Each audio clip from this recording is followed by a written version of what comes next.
हरे कृष्णा। तो आइए आज जानते हैं शालिग्राम तुलसी जलदान सेवा क्यों की जाती है, इसके पीछे क्या रहस्य है। ब्रह्म वैवर्त पुराण में इसका वर्णन मिलता है।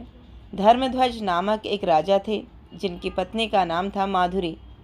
इनकी एक पुत्री थी जो तुलसी स्वरूपा थी। उनका नाम रखा गया वृंदा। वृंदा बचपन से ही भक्ति में लीन रहती थी और बद्रीनाथ में जाकर उन्होंने तपस्याएं की। तपस्या भी इतनी कठोर कि गर्मी में अपने चारों ओर आग जलाकर बैठती थीं और सर्दियों में ठंडे पानी के अंदर बैठकर तपस्या करती थीं।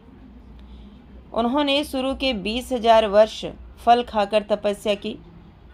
उसके अगले 30 वर्ष पत्तियां खाकर तपस्या की। उसके अगले 40 वर्ष तक उसने वायु को ग्रहण किया। अंत के 10,000 वर्ष बिना कुछ खाए तपस्या की। मगर इतनी कठोर तपस्या करने का मकसद सिर्फ यही था कि कृष्ण मुझे पति रूप में प्राप्त हों।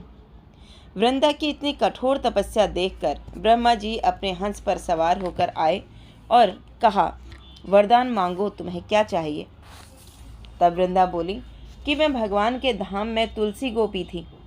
मैंने भगवान के साथ घनिष्ठ संबंध स्थापित करने का प्रयास किया जो राधा रानी को पसंद नहीं आया, और उन्होंने मुझे कहा कि तुम कृष्ण को पति रूप में पाना चाहती हो तो मनुष्य लोक में जाओ, तपस्या करके श्री हरि को प्रसन्न करो और पति रूप में कृष्ण को प्राप्त करो। इसलिए मैंने इतनी कठिन तपस्या की। ब्रह्मा जी ने वृंदा को राधा नाम का मंत्र दिया। वृंदा ने 12 वर्षों तक उस मंत्र का जाप किया और ब्रह्मा जी ने कहा कि तुम्हें शंख चूर्ण से विवाह करना होगा, जिसके कारण तुम्हें बाद में श्री हरि पति रूप में प्राप्त होंगे। शंखचूर्ण भी बहुत ही तपस्वी था, मगर असुर था। उसने ब्रह्मा जी को बताया था कि मैं कृष्ण के धाम में सुदामा नामक ग्वालवाल था। मेरी तुलसी से विवाह करने की इच्छा हुई तो राधा रानी ने मुझे इस पृथ्वी पर भेज दिया और कहा, तुम मनुष्य जीवन पाकर वृंदा से विवाह करो। तो इन शंखचूर्ण का विवाह वृंदा से हो गया। वृंदा इतनी पतिव्रता थी कि उनकी पतिव्रता के कारण कोई शंखचूर्ण को मार नहीं सकता था। शंखचूर्ण ने ब्रह्मा जी से कृष्ण कवच भी प्राप्त किया था।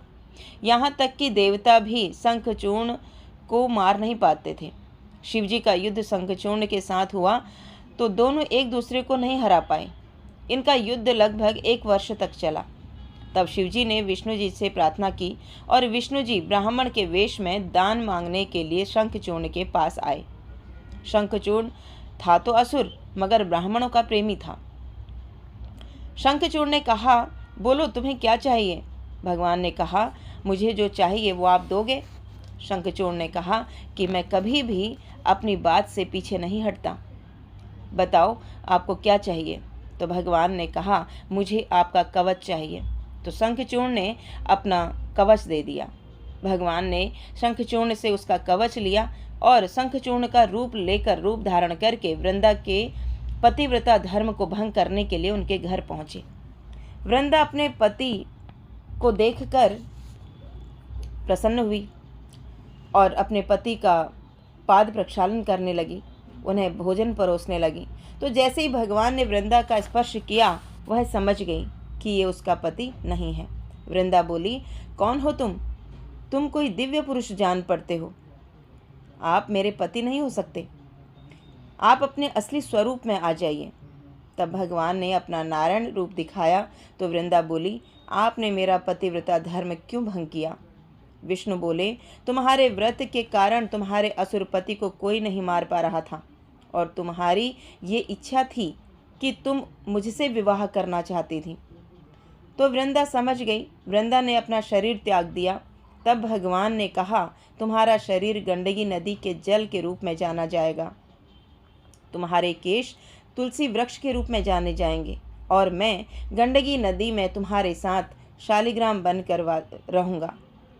इस प्रकार गर्मी में तुलसी शालिग्राम जलदान की सेवा की जाती है।